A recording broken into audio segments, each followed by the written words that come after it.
إن الحمد لله رب العالمين والصلاة والسلام على سيد الأنبياء والمرسلين وعلى آله وصحبه أجمعين وبعد.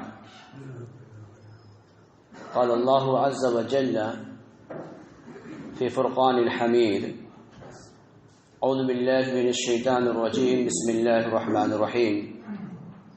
ربنا ظلمنا أنفسنا وإن لم تغفر لنا وترحمنا لنكونن من الخاسرين. قال النبي صلى الله عليه وسلم: إذا سألت فاسأل الله وإذا استعنت فاستعن بالله. معزز سامعین کرام و حاضرین عظام، دینی بھائیوں، بزرگوں، عزیزوں،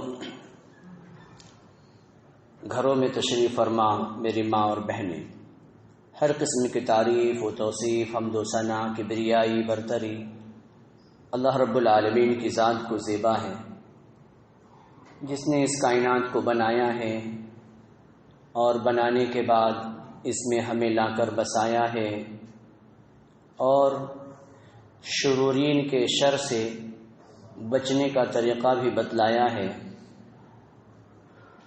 درود و سلام ہو اس ہستی اقدس و مقدس پر جس کے بے شمار احسانات ہیں ہمارے اوپر، جسے ہم اور آپ جناب محمد الرسول اللہ صلی اللہ علیہ وسلم کے نام سے موسوم کرتے ہیں۔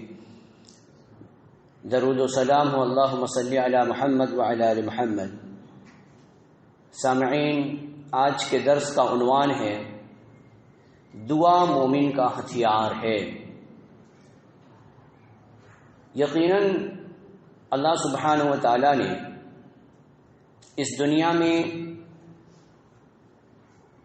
دو مخلوق ایسے پیدا کیے جس کو اپنی عبادت کے لیے خاص کیا ہے، لیکن ان دونوں مخلوق کے درمیان اللہ رب العالمین نے امتیاز رکھا ہے اور ایک مخلوق سے دوسرے مخلوق کے بچاؤ کا انتظام بھی اللہ رب العالمین نے کیا ہے۔ جہاں اللہ سبحانہ و تعالیٰ یہ کہہ رہا ہے کہ ہم نے انسان اور جنات کی تخلیق اس لیے کی ہے کہ وہ ہماری محض عبادت کریں، خالص ہماری عبادت کریں، تو ظاہر سی بات ہے جب مومن بندہ عبادت کے لیے تیار ہوتا ہے، کوئی نیک عمل کرنا چاہتا ہے، تو شیطان مردود پوری زور لگاتا ہے اور اسے روکنے کی کوشش کیا کرتا ہے۔ ان کوششوں سے شیطان مردود کے شر سے بچاؤ کے لیے اللہ سبحانہ و تعالیٰ نے قرآن میں بے شمار دعائیہ کلمات نازل کیے ہیں، اور ان دعاؤں کا اہتمام انبیاء کرام علیہ الصلاۃ والسلام نے کیا ہے اور شیطان سے اور اس کے شر سے اللہ رب العالمین نے انہیں بچایا ہے۔ سورہ اعراف کی آیت نمبر 23 میں حضرت آدم علیہ الصلاۃ والسلام کی دعاؤں کا تذکرہ ہے۔ جب شیطان مردود نے ورغلایا، بہکایا اور جب اللہ کی نافرمانی ہو گئی تو انہوں نے اللہ سبحانہ و تعالیٰ سے شرمندگی کا اظہار کیا، اور اظہار کرنے کے بعد اللہ رب العالمین نے انہیں معاف کیا۔ ان کی دعا کیا تھی؟ ربنا ظلمنا انفسنا، اے اللہ ہم نے اپنی جان پر ظلم کیا ہے، اپنے نفس پر ہم نے ظلم کیا ہے، وَإِن لَّمْ تَغْفِرْ لَنَا وَتَرْحَمْنَا، اور اگر تو نے ہمیں معاف نہ کیا اور ہم پر رحم نہ کیا، لَنَكُونَنَّ مِنَ الْخَاسِرِينَ، تو ہم ٹوٹے والے ہو جائیں گے، خسارے والے ہو جائیں گے، نقصان والے ہو جائیں گے۔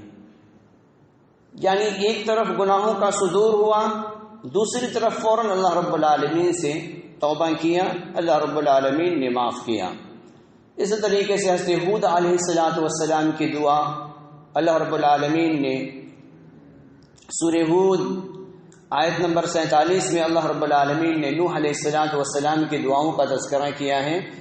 رب انی اعوذ بک ان اسألک ما لیس لی بہ علم۔ حضرت نوح اللہ رب العالمین سے دعا کر رہے ہیں کہ اللہ میں پناہ مانگتا ہوں اور آپ سے سوال کرتا ہوں، لیکن مجھے معلوم نہیں ہے، اس کے سلسلے میں مجھے معلوم نہیں ہے، وَإِلَّا تَغْفِرْ لِي وَتَرْحَمْنِي، اور یقیناً اگر آپ نے ہمیں معاف نہ کیا اور ہم پر رحم نہ کیا، اکم من الخاسرین، تو ہم نقصان والے ہو جائیں گے۔ اس سے یہ پتہ چلا کہ انسان دنیا میں آیا ہے، اس سے بھول چوک ہوتی ہے، اس سے گناہ کا صدور ہوتا ہے، تو ہمیں اللہ کی رحمت سے مایوس نہیں ہونا چاہیے، بلکہ اللہ رب العالمین سے ہمیں فوراً توبہ کرنی چاہیے، دعا مانگنی چاہیے۔ سورہ البقرہ کی آیت نمبر 126 میں حضرت ابراہیم علیہ السلام نے دعا مانگی، رب اجعل ھذا بلدا آمنا وارزق اہلہ من الثمرات۔ حضرت ابراہیم علیہ السلام جب اپنے اہل وعیال کو خانہ کعبہ کے قریب چھوڑ آئے تو ایسے وقت میں حضرت ابراہیم علیہ السلام نے دعا مانگی کہ اللہ کہ اس سرزمین کو پاکیزہ بنا دے، امن والا بنا دے، شانتی والا بنا دے، اور ورزق اہلہ، اور جو میں نے اپنے اہل وعیال میں سے یہاں پر لا کر بسایا ہے ان کے لیے کھانے پینے کا انتظام کر دے، پھل فروٹ کا انتظام کر دے، من آمن منہم باللہ والیوم الآخر، اور ان لوگوں کے لیے انتظام کر دے جو ایمان والے ہیں اور جو قیامت کے دن پر ایمان رکھنے والے ہیں۔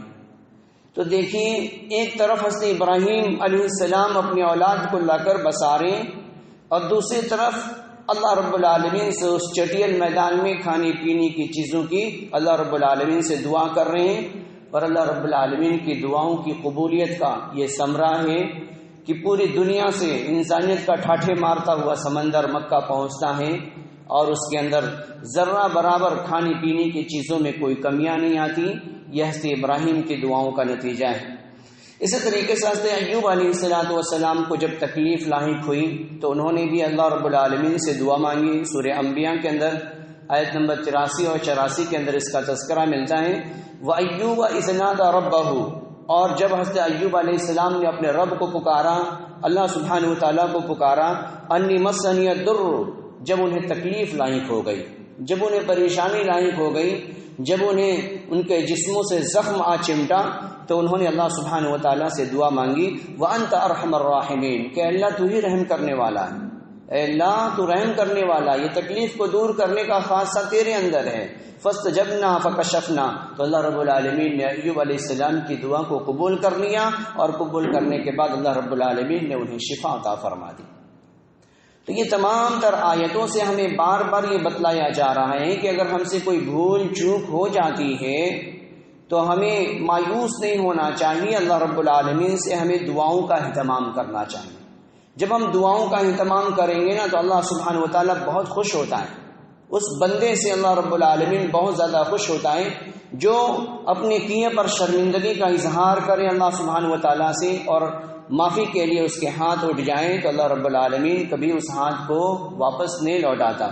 حضرت یونس علیہ السلام دعا مانگتے ہیں، فنادى في الظلمات لا الہ الا انت سبحانک انی کنت من الظالمین، جب آپ مچھلی کے پیٹ میں چلے جاتے ہیں، پریشانی لاحق ہوتی ہے، آپ کی اسکن اترنے شروع ہو جاتے ہیں، ایسے وقت میں اللہ رب العالمین سے دعا مانگتے ہیں، اللہ رب العالمین نے ان دعاؤں کی تاثیر کی وجہ سے، اس کی گرماہٹ کی وجہ سے اس مچھلی کو رہا نہ گیا اور اس نے فوراً دریا کے کنارے لا کر پلٹ دیا۔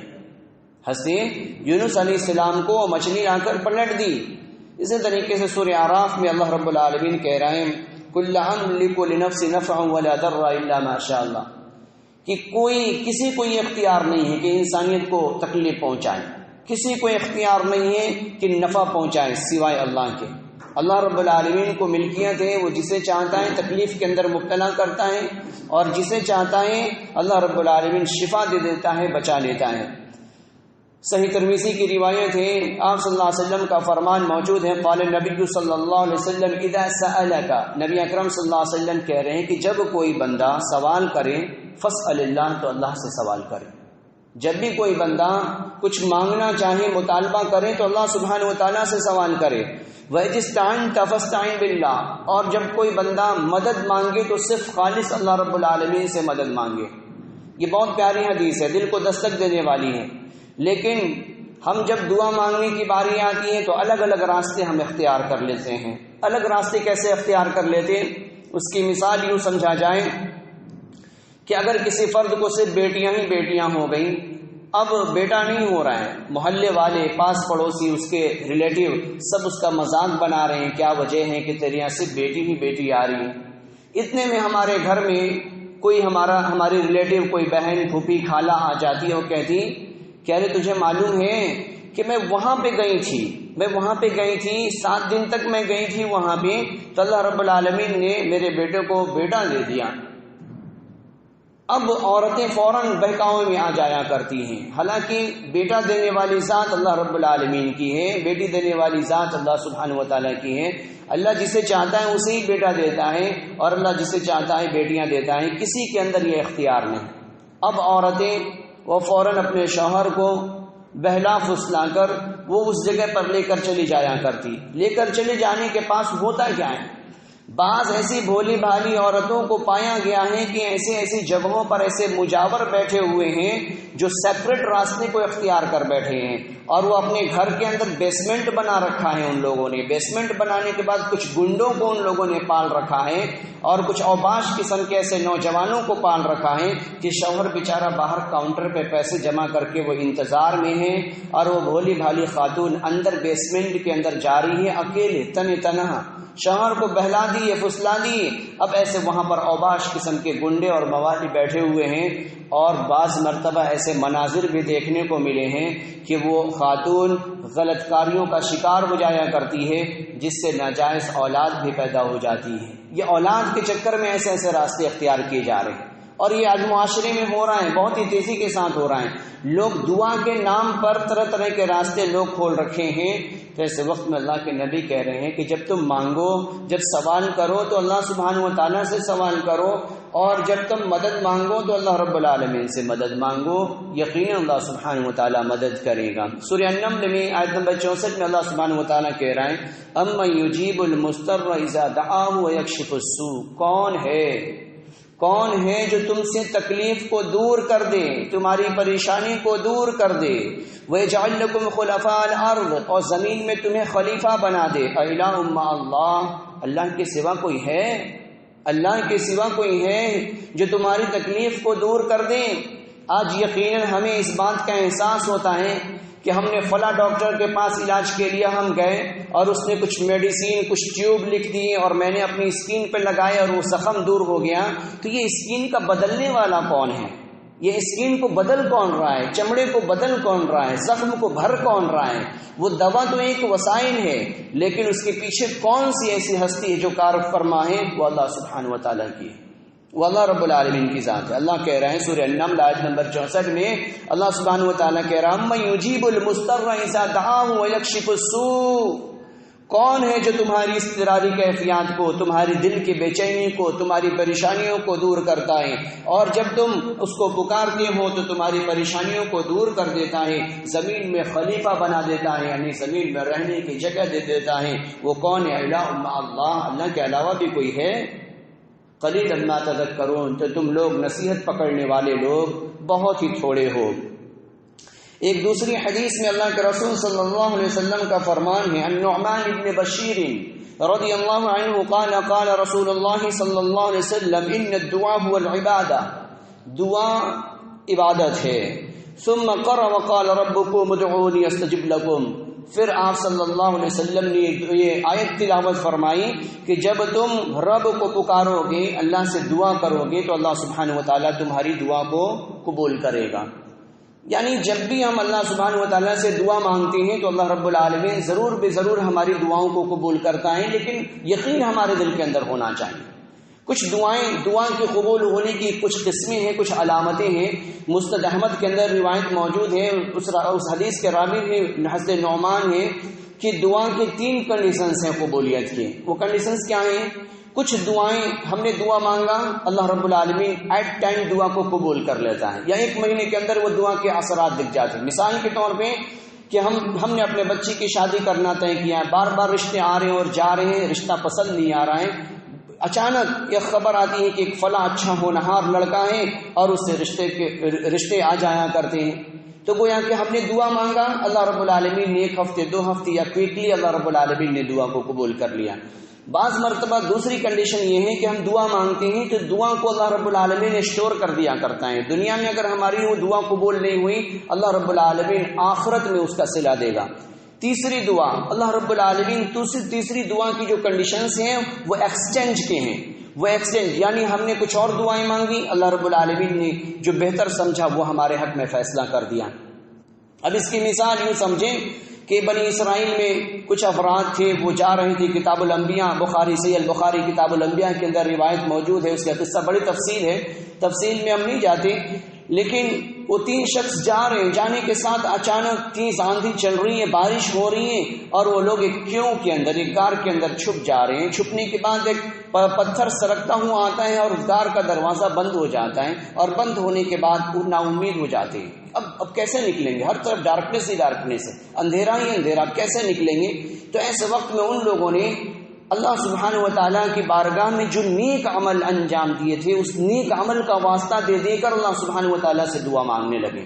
تو ان میں سے ایک شخص تھا, اس نے کہا کہ اللہ کہ میں اس وقت تک میں چراگاہ میں جایا کرتا تھا, جانوروں کو چرایا کرتا تھا, اور دودھ اسے گھر لاتا, اور گھر لانے کے بعد اس کا دودھ نکالتا, اور دودھ نکالنے کے بعد ہمارے بچے دودھ نکالتے وقت ہمارے پیروں میں گلگلاتے, روتے, بلبلاتے, پھر بھی میں انہیں نہیں دیتا جب تک میں اپنے ماں باپ کو پلا نہ لیتا. یا اللہ یہ عمل میں نے صرف اور صرف تیرے لیے ہم نے کیا ہے, لہٰذا وہ چٹان تھوڑا سا خسکا. گویا کہ وہ دعا مانگی جا رہی ہے کوئکلی ایٹ ٹائم, اللہ رب العالمین اس کا رزلٹ دکھا رہا ہے. اسی طریقے سے دوسرے نے بھی دعا مانگی, تھوڑا اور کھسکا, تیسرے نے بھی دعا مانگی, تھوڑا اور کھسکا, یہاں تک کہ وہ پورے راستے کھل گئے. یہ مثال ہے دعا کی فوراً قبولیت کے. پھر دعا کے مؤخر ہونے کا, یعنی دعا ہماری ابھی قبول نہیں ہوئی, پھر اللہ رب العالمین نے بعد میں اسے قبول کیا. کیسے؟ یہ مثال یوں سمجھیں کہ پیغمبر عربی صلی اللہ علیہ وسلم کی اس دنیا میں آنے کی, بعثت کی دعا کون کر رہا ہے؟ حضرت ابراہیم علیہ السلام 4000 سال, تقریباً 4000 سال پہلے باپ بیٹے جب مکہ کو تعمیر کر رہے ہیں, خانہ کعبہ کی تعمیر کر رہے ہیں, اس وقت یہ دعا مانگ رہے ہیں کہ ربنا وابعث فیہم رسولا منہم یتلو علیہم آیاتک ویزکیہم ویعلمہم الکتاب والحکمہ, کہ اللہ ہمیں میں سے, ہماری اولاد میں سے ایک نبی بھیج جو تیری آیتوں کو تلاوت کر کر کے پڑھے اور پڑھ کے بتائے ہمیں. اب بتائیے تقریباً 4500 سال پہلے دعا مانگی گئی, اور اللہ رب العالمین وہ دعا کو بعد میں قبول کر رہا ہے اور نبی علیہ الصلوۃ والسلام کو مبعوث فرما رہا ہے. تو یہ کچھ مثال ہے, کچھ دعائیں اللہ رب العالمین مؤخر کر دیتا ہے, تو ہمیں مایوس نہیں ہونی چاہیے. بعض مرتبہ دعا ایکسچینج ہو جاتی ہیں. ایکسچینج کیسے ہوتی ہیں کہ ہم دعا مانگ رہے ہیں کہ اللہ میرے کاروبار میں برکت ہو جائے, یا اللہ میری دکان میں اچھی آمدنی ہو جائے. پتہ چلا وہ آمدنی کے پیسے کو ہم کہاں خرچ کرتے, ہماری ماں کھاٹ پر پڑی ہیں اور بیمار ہیں اور قسم پرسی کی زندگی گزار رہی ہے. جب ہمارا انکم ہوتا تو اپنی ماں کا علاج کراتے. وہ پیسے ہمارے گویا کی دکان سے آتے ضرور, وہ ہمیں دکھتا کہ اچھے ہمیں پیسے آ رہے ہیں, ہاتھ میں پیسے آ رہے ہیں, ہم خوب پھرا رہے ہیں, لیکن وہ پیسے ڈاکٹر لے جا رہا ہے. تو لہٰذا ڈاکٹر کے پاس جانے سے پہلے ہی اللہ نے ہماری ماں کو ٹھیک کر دیا. ہم دعا کیا مانگ رہے تھے کہ ہماری دکان اچھی ہو جائے, ہمارا کاروبار اچھا ہو جائے, لیکن اللہ رب العالمین نے جو پیسے کے انکم کے سورسز تھے ان کو بچانے کا ایک اچھا انتظام کیا کہ اللہ نے ہماری ماں کو ٹھیک کر دیا, گویا کہ ڈاکٹر کے پاس جانے سے محفوظ ہو گئے. یہ ایکسچینج ہو جایا کرتی ہے. تو ہمیں کبھی یہ مایوس نہیں ہونا چاہیے کہ ہم دعا کر رہے ہیں, دعا قبول نہیں ہوتی. دعا کبھی اسٹور ہو جاتی, کبھی قبول ہو جاتی, کبھی اللہ رب العالمین اسے ایکسچینج کر دیتا ہے. ابن ماجہ کی روایت ہے, حضرت ابو ہریرہ رضی اللہ تعالیٰ عنہ کہتے ہیں کہ نبی اکرم صلی اللہ علیہ وسلم نے فرمایا لا شیء اکرم عند اللہ من الدعاء, اللہ سبحانہ و تعالیٰ کو سب سے زیادہ عظمت والا وہ عمل ہے کہ بندہ اللہ سے دعا مانگے. یہ بہت زیادہ عظمت والا عمل ہے اللہ کے نزدیک.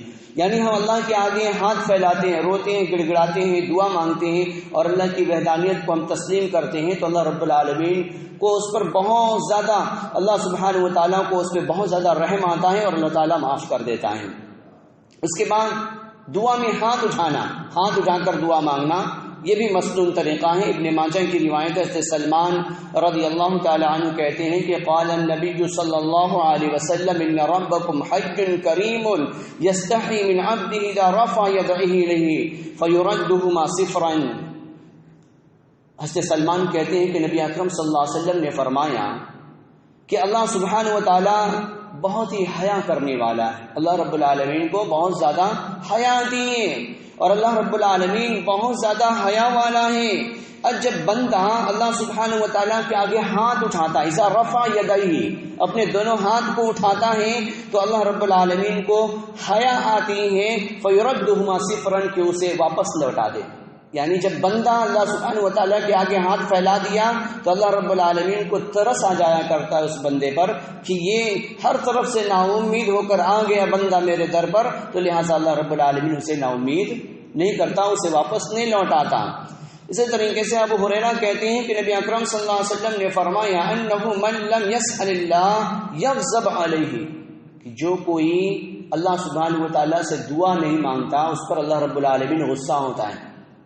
جو بندہ یا بندی اللہ رب العالمین سے دعا نہیں مانگتا وہ اس پر اللہ سبحانہ و تعالیٰ غصہ ہوتا ہے۔ راوی حدیث ابو ہریرہ وہ کہتے ہیں کہ نبی اکرم صلی اللہ علیہ وسلم نے فرمایا انہ من لم یسأل اللہ یغضب علیہ، جو شخص اللہ سے دعا نہیں مانگتا اللہ رب العالمین اس پر غصہ ہوتا ہے۔ ترمذی کی روایت ہے۔ اسی طریقے سے ایک اور روایت حضرت فضالہ بن عبید رضی اللہ تعالی عنہ کہتے ہیں کہ ہمارے درمیان نبی اکرم صلی اللہ علیہ وسلم بیٹھے ہوئے تھے، ہمارے درمیان نبی اکرم صلی اللہ علیہ وسلم بیٹھے ہوئے تھے، اذا دخل رجل، ایک آدمی آیا، نبی اکرم صلی اللہ علیہ وسلم کے پاس صحابہ کرام بیٹھے ہیں، اس میں فضالہ بن عبید بھی بیٹھے ہوئے ہیں اور نبی اکرم صلی اللہ علیہ وسلم بیٹھے ہوئے ہیں۔ ایک آدمی آیا اور آدمی آنے کے بعد فصلی فقال، اس نے نماز پڑھی، اس نے نماز پڑھی اور کہا اللہم اغفر لی ورحمنی، کہ اللہ مجھے معاف فرما دے، مجھ پر رحم فرما، اے اللہ مجھے معاف فرما دے، مجھ پر رحم فرما۔ فقال رسول اللہ صلی اللہ علیہ وسلم، تو نبی اکرم صلی اللہ علیہ وسلم نے کہا اجلت ایھا المصلی، کہ اے مصلی تو نے جلدی کی ہے، اے مصلی تو نے جلدی کی ہے۔ اذا صلیت فقعدت فحمد اللہ بها وهو اہلہ وصلی علیہ ثم ادعوہ، تو نبی اکرم صلی اللہ علیہ وسلم نے کہا کہ جب تو نماز سے فارغ ہو جائے، فارغ ہو کر جب تو بیٹھے تو فحمد اللہ، اللہ کی تعریفیں بیان کر، اللہ کی تعریفیں بیان کر، وهو اہلہ وصلی علیہ، اور پھر نبی اکرم صلی اللہ علیہ وسلم پر، یعنی اللہ کے رسول کہہ رہے ہیں مجھ پر درود بھیج، درود پڑھ، ثم ادعو، پھر دعا مانگ، پھر دعا مانگ۔ قال ثم صلی رجل آخر، تو ایک اتنے میں دوسرا آدمی آیا، بعد ذلك فحمد اللہ، وہ جب نماز سے فارغ ہوا تو اس نے اللہ کی تعریفیں بیان کی، اس کے بعد نبی اکرم صلی اللہ علیہ وسلم پر درود بھیجا، تو فقال له النبی صلی اللہ علیہ وسلم، تو نبی اکرم صلی اللہ علیہ وسلم نے اس سے کہا ایھا المصلی ادعو تجب، کہ تو دعا مانگ تیری دعا قبول کی جائے گی۔ اس سے ہمیں یہ پتا چلا کہ جب ہم دعا کے لیے دعا کی خواہش ہو، جب ہم دعا کرنا چاہیں تو سب سے پہلے اللہ کی تعریف بیان کرنی چاہیے۔ اللہ کی تعریف کیسے؟ سورہ فاتحہ ہم پڑھیں، سب سے بہترین تعریف، سب سے بہترین تعریف، سب سے بہترین دعا سورہ فاتحہ ہے، ہم سورہ فاتحہ پڑھیں۔ سورہ فاتحہ کے بعد ہم درود شریف پڑھیں، درود شریف پڑھنے کے بعد جو ہمیں دعا، ہماری خواہش، اگر ہمیں عربی کلمات آتے ہیں تو ہم عربی کلمات ادا کریں، جیسے ربنا آتینا فی الدنیا حسنہ، نبی اکرم صلی اللہ علیہ وسلم یہ دعا مانگا کرتے تھے کہ اللہ ہمیں دنیا میں بھی اچھائیاں عطا فرما اور آخرت میں بھی ہمیں اچھائیاں عطا فرما۔ گویا کہ یہ دعا ساری چیزوں کا مجموعہ ہے، ہماری کوئی پریشانی لاحق ہے، کچھ ہم اچھا کرنا چاہتے ہیں یا دنیا میں ہم اچھے طریقے سے زندگی گزارنا چاہتے ہیں، تو اس میں دونوں چیزیں ہیں کہ ہمیں دنیا میں بھی اچھائیاں عطا کر اور آخرت میں بھی اچھائیاں عطا کر۔ اب اس سے بڑی دعا کیا ہو سکتی ہے؟ اسی طریقے سے نبی اکرم صلی اللہ علیہ وسلم نے ہمیں یہ ساری دعائیں یہ بتائیں، سونے کی دعا، بستر پر ہم جائیں تو کون سی دعا پڑھیں، بستر سے ہم جب اٹھیں تو صبح کون سی دعا پڑھیں، پھر صبح کو اٹھ کے جب ہم سوچ میں جائیں تو ہم کون سی دعا پڑھیں۔ یہ ساری دعاؤں کا بتلانے کا مقصود یہ ہے کہ ہم شیطان مردود کے شر سے محفوظ ہو جائیں۔ اللہ رب العالمین ہمیں پروٹیکشن بخشتا ہے جب ہم ان دعاؤں کا اہتمام کرتے ہیں۔ اسی لیے اللہ رب العالمین نے امتیاز کیا ہے جنات میں اور انسانوں میں، اللہ رب العالمین نے ان دعاؤں کو سکھلا کے اللہ کے رسول صلی اللہ علیہ وسلم نے یہ بتلایا کہ اگر تم یہ پڑھتے رہو گے تو اللہ رب العالمین تمہیں محافظت تمہارے اوپر مقرر کر دے گا اور تم محفوظ رہو گے شرارتوں سے۔ لیکن ہمارے پاس فرصت نہیں ہے دعا یاد کرنے کے لیے، ہم یہ جانتے ہیں کہ یہ مولوی جی ہیں، دعا کر دیں گے تو ہمارا مسئلہ حل ہو جائے گا، یہ مدرسہ ہے اس میں ہم کچھ پیسے کچھ چاول غلہ دے دیں گے تو اس میں قرآن خوانی ہو جائے گی تو پھر ہمارے مرحوم کو دعا پہنچ جائے گی۔ ایسا تھوڑی ہوتا کہ کھانا کوئی اور کھا لے اور اس کے فائدے کسی اور کو پہنچ جائیں. اس کے لیے ہمیں خود آگے بڑھنا ہوگا، خود کرنا ہوگا، اور ہمیں دعائیں سیکھنی ہوں گی. جب ہم دعا سیکھیں گے تو یقیناً اس کے ہمیں فائدے نظر آئیں گے. مثال کے طور پہ اللہ کے رسول صلی اللہ علیہ وسلم کا فرمان ہے کہ جو شیطان مردود کے رہنے کی جگہ ہے، یعنی سوچ میں شیطان مردود رہا کرتے ہیں، اس لیے ان کی غذائیں گندی ہوا کرتی. وہ کوئلہ کھایا کرتے، وہ گوبر کھایا کرتے، وہ ہڈیوں پر ان کا بسیرا ہوا کرتا. پتہ چلا ہم سوچ میں جا رہے ہیں، ہم دعا نہیں پڑھ رہے. بعض مرتبہ ایسی بھی شکایتیں ملتی ہیں کہ بچیاں ہیں، وہ بچیاں باولے پن کا شکار ہو گئیں. باولے پن کا شکار کیوں ہو گئیں؟ شکار اس وجہ سے ہو گئیں کہ وہ باتھ روم میں جا رہی، دعا نہیں پڑھ رہی. دعا اگر ہم پڑھیں گے اللہم انی اعوذ بک من الخبث والخبائث، اس کے اندر کیا ہے؟ اس کلمات کے اندر کہ اللہ میں شرکس جن اور جنیات سے ہم پناہ چاہتے ہیں، یعنی جو ہمیں ضد پہنچانے والے ہیں، تکلیف پہنچانے والے ہیں، اس سے ہم پناہ مانگ رہے ہیں.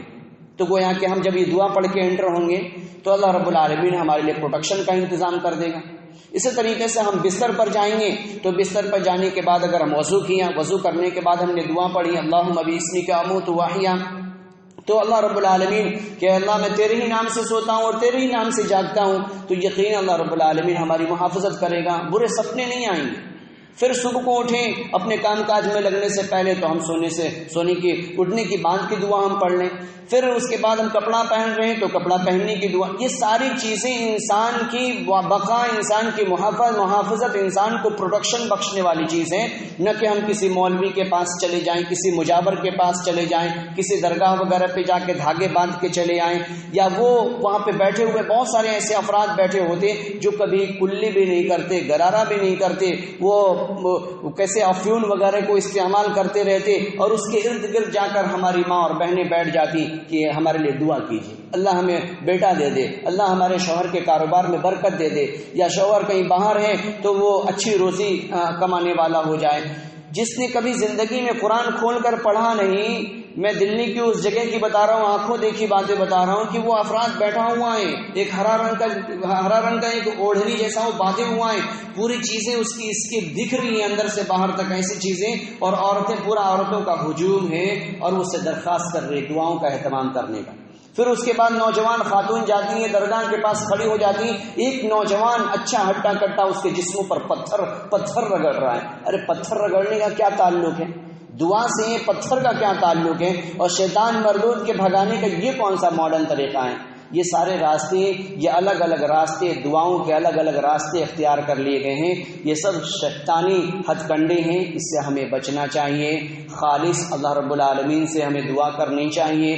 حصن المسلم بہت ہی جامع کتاب ہے، اس دعا کی کتاب ہمارے جیب میں ہونی چاہیے.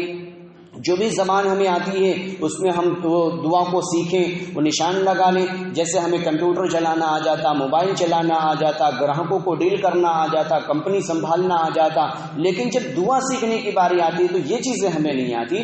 حالانکہ آج کے موجودہ وقت میں اس کا سیکھنا بہت ہی سرل ہے، بہت ہی آسان ہے. موبائل میں صرف کلک کریں، وہ چیزیں فوراً آڈیو کی شکل میں آ جاتی ہے. ہم بار بار ریپیٹ کریں تو یقیناً وہ چیزیں بار بار ہم سنتے رہیں گے تو انشاءاللہ وہ ذہن کے اندر نقش ہو جائے گا اور وہ چیزیں ہم بھولیں گے نہیں. جب ہم پڑھ کے وہ کام کریں گے تو یقیناً ہمیں کسی مولوی پہ آگے جا کر سوال کرنے کی ضرورت نہیں پڑے گی، ہمیں کسی کو کچھ پیسے فری میں دینے کی ضرورت نہیں پڑے گی. ہم خود اپنا علاج کر لیں گے، ہم خود اپنے آپ کو پروٹیکٹ کر لیں گے شیطان مردود کے شر سے. تو ضرورت اس بات کی ہے کہ ہم دعاؤں کو سیکھیں، روزمرہ میں استعمال ہونے والی ہم دعا کو سیکھیں. سونے کی، سونے سے پہلے کی، باتھ روم میں جانے کی، باتھ روم سے باہر آنے کی، کھانا کھانے کی، کھانا کھانے کے بعد کی، بازار میں جانے کی اور بازار سے گھر واپس آنے کی. یہ ساری دعاؤں کو جب ہم سیکھ لیں